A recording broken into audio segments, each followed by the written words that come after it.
May kaibigan ako dati. Hindi kami araw-araw magkasama, pero alam kong andyan siya.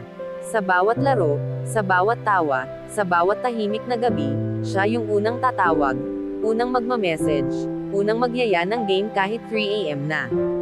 Pero ewan ko, kailan nga ba nagsimulang maging iba ang lahat? Dati, di pwedeng wala siya.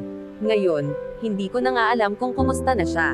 Hindi kami nag-away, walang tampuhan, pero may mga kaibigan talagang hindi mo mapapansin, unti-unti na lang nawawala. At kapag na-realize mong wala na siya sa laro, sa group chat, sa call, saka mo mararamdaman yung bigat. Hindi dahil may ginawang mali, kundi dahil may mga koneksyon talagang natatapos kahit walang dahilan. Ngayon, tuwing naglalaro ako, minsan naiisip ko siya. Kung okay pa ba siya? Kung naaalala pa ba niya ako? Hindi ko alam.